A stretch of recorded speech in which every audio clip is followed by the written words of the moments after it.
আমার মা রোজ রাতে সাজুগুজু করে জমিদারের ঘরে যেত। আমি মাকে জিজ্ঞেস করলে মা বলতো আমি জমিদারের স্ত্রীর পায়ে মালিশ করে দেয়। কিন্তু জমিদার বাড়ির চাকরের কাছ থেকে জানতে পারি জমিদারের স্ত্রী নেই। অনেক আগেই জমিদারকে ছেড়ে চলে গেছে। আমার মনে সন্দেহ সৃষ্টি হলো, তাহলে মা কি জমিদারের সাথে প্রতি রাতে? না, ভাবতেই পারছি না। আমার বাবা গ্রামের জমিদার বাড়িতে কাজ করত। আমরা খুব গরিব ছিলাম। একদিন জমিদার বাবু লোকেরা আমাদেরকে এসে তুলে নিয়ে গেল। তারপর জানতে পারলাম যে বাবা ওদের স্বর্ণ নিয়ে পালিয়ে গেছে। আর যতক্ষণ না সেই স্বর্ণ শোধ হচ্ছে আমাকে ওদের বাড়িতে কাজ করতে হবে। মা ওখানে কাজ পেয়ে খুব খুশি হয়েছিল। মা রোজ রাতে কোথায় একটা ঘরে চলে যেত।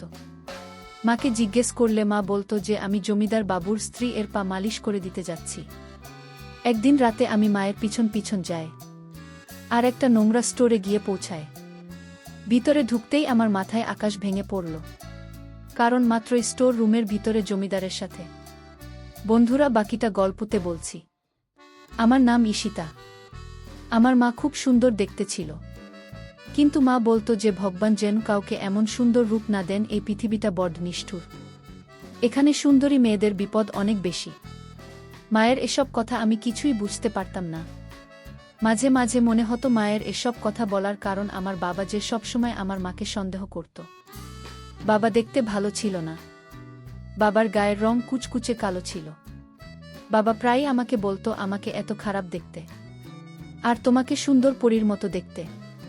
তুমি কি করে আমার সাথে সুখে থাকবে? তুমি মনে মনে নিশ্চয়ই অন্য কাউকে চাও। আমরা একটা ছোট গ্রামে থাকতাম। সেই গ্রামের জমিদার এমন হুকুম ছিল যে মনে হতো তারা এখানকার রাজা, আর আমরা তাদের চাকর। বাবা জমিদার বাড়িতে কাজ করত।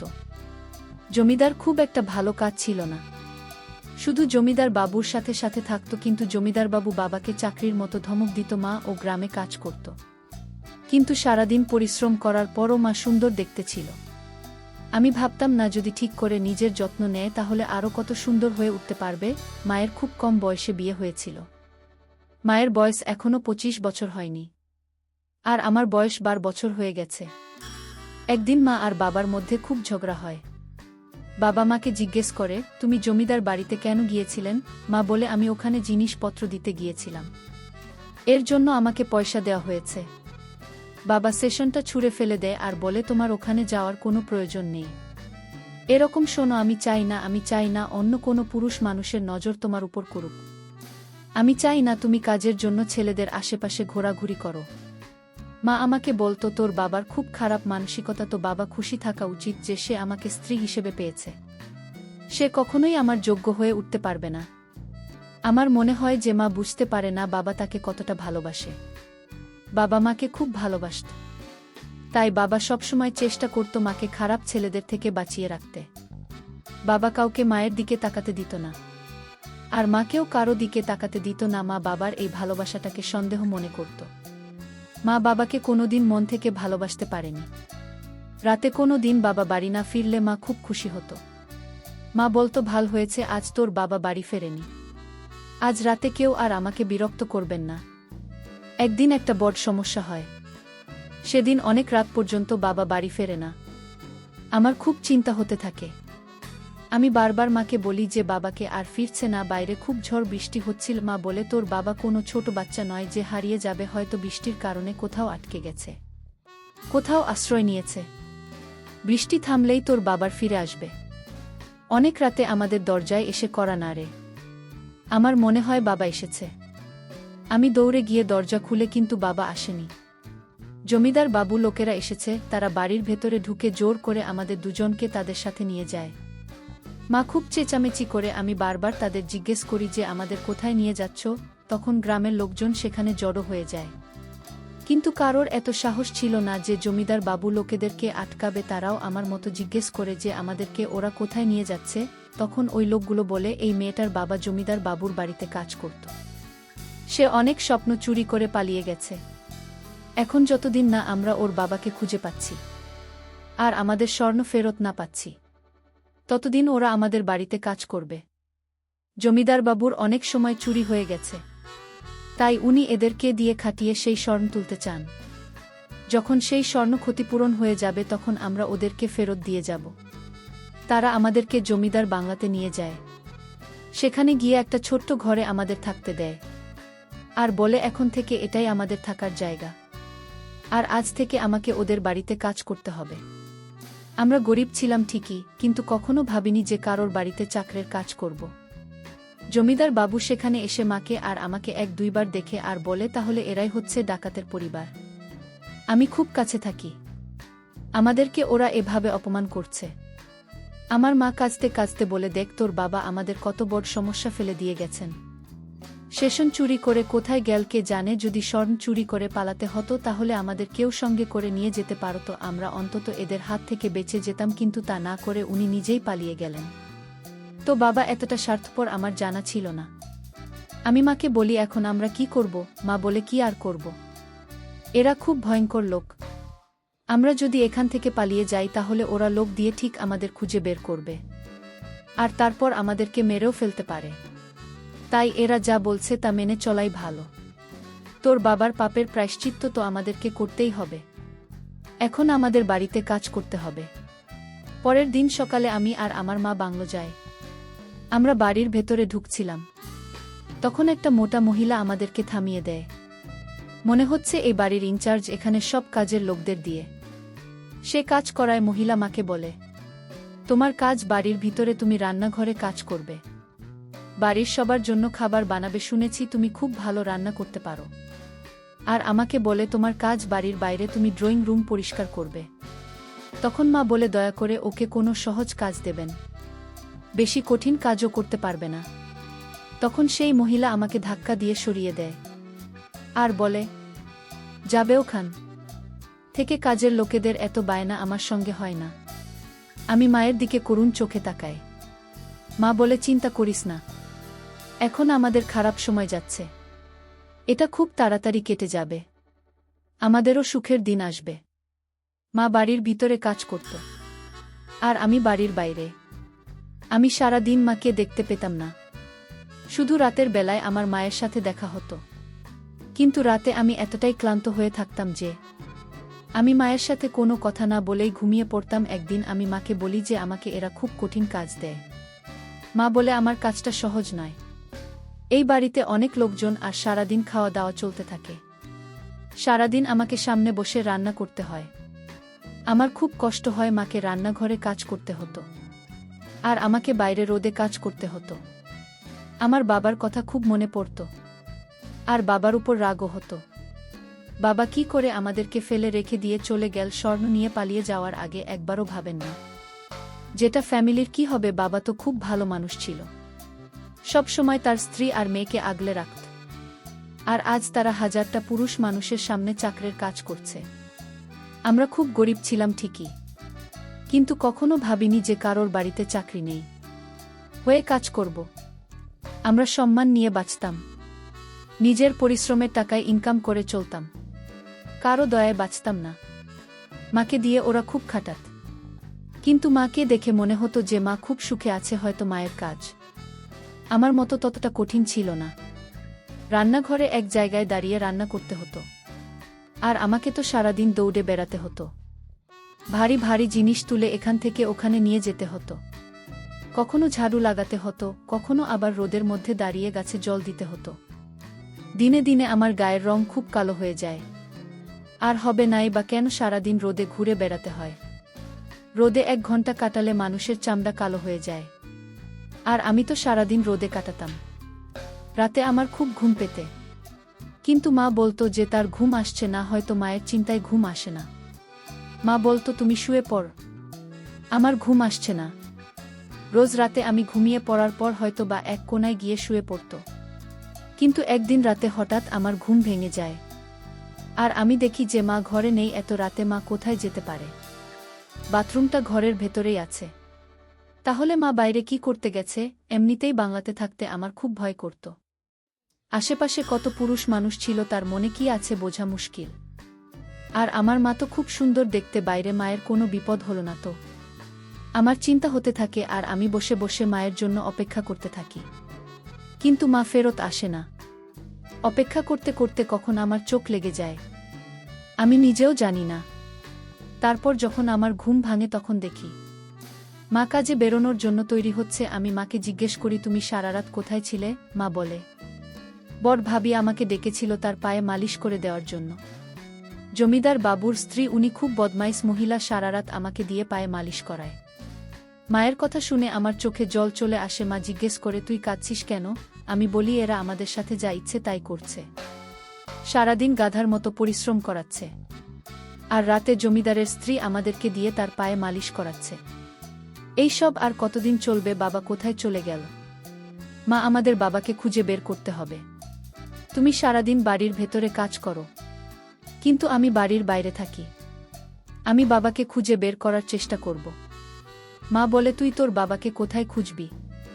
তোর বাবার কাছে তো কোনো ফোন নেই, আর আমাদের কাছে ফোন নেই, তাহলে তার সাথে কি করে যোগাযোগ করবি? আমি বলি বাবার তো গ্রামের দোকানদারদের নাম্বার মুখস্থ ছিল, আমারও ওনার নাম্বারটা মুখস্থ আছে, বাবা ওনাকে ফোন করতে পারে, আমি ওনার সাথে কথা বলবো। অন্তত এইটুকু তো বলতে পারি যে বাবার ফোন এলে আমাদের খবর দিতে।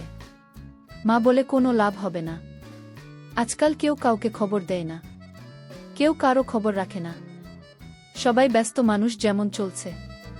এখানে আমরা ভালোই আছি, ভালো ভালো খাবারও জুটে যায়, আর কাজ তো করতেই হবে, কাজ না করলে এই পৃথিবীতে কিছুই পাওয়া যায় না। আমি ভাবি না কি করে এমন একটা কথা বলতে পারল। মা কি দেখতে পাচ্ছে না যে আমার অবস্থা দিন দিন খারাপ হয়ে যাচ্ছে? মা বলে আচ্ছা, আমার দেরি হয়ে যাচ্ছে। আমি বের হয়ে বলে মা ঘর থেকে বেরিয়ে যায়। একদিন আমি দেখি মা লিপস্টিক আর কাজে লাগাচ্ছে। আমি মাকে জিজ্ঞেস করি তুমি ওগুলো কোথা থেকে পেলে? বাবা তো এখানে নেই, তাহলে তুমি কার জন্য এত সাজ? মা বলে তুই এ কেমন কথা বলছিস? আমি কারো জন্য শাস্তি যাব কেন? মালিকের স্ত্রী আমাকে বলেছেন যে একটু সেজেগুজে আসতে। আমি এত বড় বাড়ির রাঁধুনি, এখানে রোজ বাইরে থেকে লোক আসে, তারা জিজ্ঞেস করে যে কে খাবার বানিয়েছে, তারা মাঝে মধ্যে রাঁধুনিকে দেখতে চায়। তারা যদি দেখে যে কোনো একটা নোংরা কালো মহিলা খাবার বানিয়েছে, তাহলে তারা সেই খাবার খাবে না। বল, লোকেদের অনেক ব্যাপার আছে, তুই বুঝবি না। জমিদারের স্ত্রী আমাকে সাজার জিনিসপত্র দিয়েছেন, আর বলছেন রোজ সেজেগুজে কাজে যেতে। তুই জানিস জমিদারের স্ত্রী আরও বলেছেন যে এবার থেকে আমাদেরকে মাসে মাসে বেতন দেবে।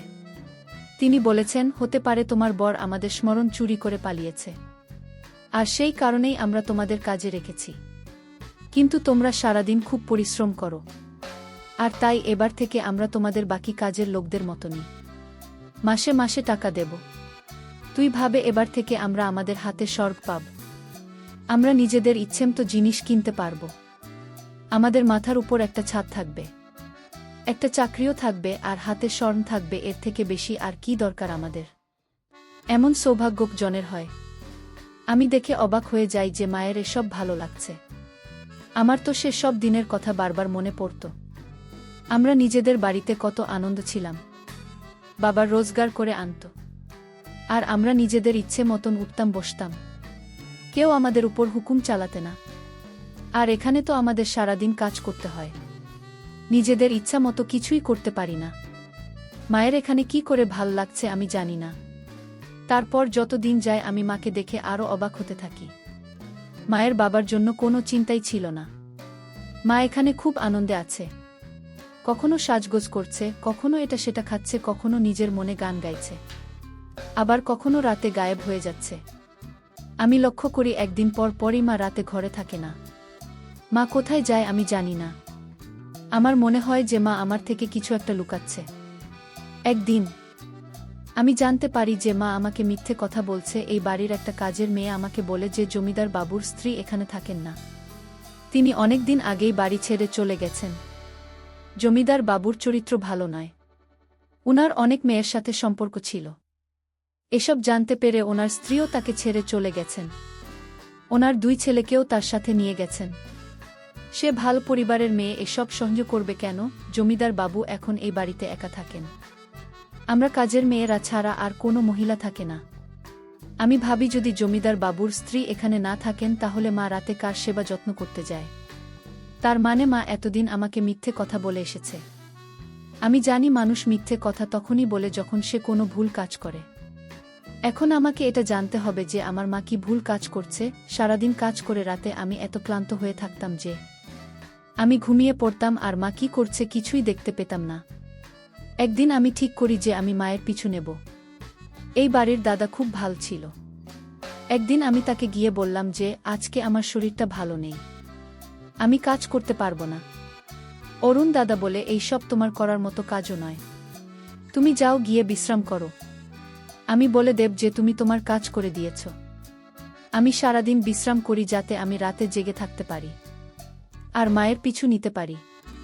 মা যখন ঘরে আসে তখন আমি আগে থেকে শুয়ে পড়েছিলাম। আমি ঘুমানোর ভান করি। মা এসে তৈরি হতে শুরু করে। আমি মাকে দেখছিলাম কিন্তু মা ভাবে যে আমি ঘুমোচ্ছি। মা যখন তৈরি হয়ে ঘর থেকে বের হয় তখন আমিও আস্তে আস্তে উঠে মায়ের পিছন পিছন যেতে থাকি। আমি এমনভাবে যাই যাতে মা বুঝতে না পারে। আমি দেখি মা স্টোর রুমের দিকে যাচ্ছে, যেখানে বাড়ির সব জিনিসপত্র রাখা থাকে। আমি ভাবি মায়ের এত রাতে স্টোর রুমে কি কাজ থাকতে পারে। আমি দেখি মা স্টোর রুমের ভেতরে ঢুকে যায়। আমিও মায়ের পেছন পেছন সেখানে ঢুকে একটা কাঠের পিছনে লুকিয়ে পড়ি। আমি দেখি মা একটা বড় পর্দা সরায় আর পর্দার পিছনে আমার বাবা বসে আছে। এটা দেখে আমার আত্মা কেঁপে ওঠে। বাবাকে দড়ি দিয়ে বেঁধে রাখা হয়েছে। মা বলে, বলো তো আমাকে কেমন দেখাচ্ছে? আমি যাচ্ছি জমিদার বাবুর কাছে, সে আমাকে বিয়ে করে নিয়েছে, আমি তার সাথে সুখে থাকব। তুমি আমাকে কোনোদিন সুখ দিতে পারোনি, তুমি এখানে বাধা থাক বাবা বলে তুমি একবার আমাকে খুলে দাও। তারপর দেখো আমি তোমাকে আর জমিদার বাবুকে দুজনকেই মেরে ফেলব। তুমি কত বড় বেঈমান, আমি তোমার জন্য কি না করেছি। তুমি আমাকে গ্রামের লোকেদের কাছে চোর সাজিয়ে আমার বদনাম করে দিয়েছে। জমিদার বাবু লোকেরা আমাকে তুলে নিয়ে এসে এখানে বেঁধে রেখেছে, আর এখন তোমাকে বিয়ে করে খুব সুখেই আছে। আমি তোমাদের দুজনকেই প্রাণে মেরে ফেলবে। মা বলে, জমিদার বাবু চাইলে তোমাকে 1 মিনিটে শেষ করে দিতে পারত, কিন্তু আমি ওনাকে আটকেছি। আমি বলেছি তোমাকে বন্দি করে রাখতে, কারণ তুমি যেমনি হও আমার মেয়ের বাবা। বাবা আহত বাঘের মতো ছটফট করছিল। আমার তখনও বিশ্বাস হচ্ছিল না যে বাবার সাথে সবকিছু মা করছে, তাকে বদনাম করে এভাবে আটকে রেখেছে আর নিজের জমিদারকে বিয়ে করেছে। মা বলে, তুমি কখনোই আমার যোগ্য ছিলেন না। এখন তুমি এভাবে জীবন কাটালে তোমাকে এই অবস্থায় দেখে আমার বেশ ভালোই লাগে। মা ওখান থেকে চলে যায়। আমি আমার চোখের জল মুছে বাবার কাছে যাই। বাবা আমাকে দেখে অবাক হয়ে যায়। আমি কাঁদতে কাঁদতে বাবাকে সব কথা বলি। আমি বাবার বাঁধন খুলে দিই আর বাবাকে বলি, এরকম বেইমানি মা আমার দরকার নেই বাবা, আমি তোমার সাথে থাকতে চাই। বাবা তুমি মাকে তালাক দিয়ে দাও, আমি তোমাকে ছাড়ব না, আমি মায়ের সাথে থাকব না। বাবা চোখের জল মুছতে মুছতে বল, এটাই বোধহয় আমার কপালে ছিল। আমি বাবার বাঁধন খুলে বাবাকে নিয়ে অন্য একটা শহরে চলে যায় আর বাবা মাকে তালাক দিয়ে দেয়। আমি এখন বাবার সাথেই থাকি। প্রিয় বন্ধুরা, এরকম কালনাগিনী মা যেন কারো না হয়।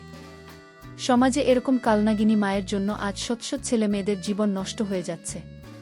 প্রিয় বন্ধুরা, গল্পটি ভালো লাগলে অবশ্যই কমেন্ট করে জানাবেন। আর নিয়মিত এমন আলাদা স্বাদের গল্প শুনতে ভিডিওটিতে লাইক এবং চ্যানেলটিকে সাবস্ক্রাইব করে সাথেই থাকুন। আর হ্যাঁ, নোটিফিকেশন বেলটি অল করে রাখবেন, যাতে পরবর্তী গল্প সবার প্রথমে আপনাদের কাছে পৌঁছে যায়। ধন্যবাদ বন্ধুরা, ধন্যবাদ সবাইকে।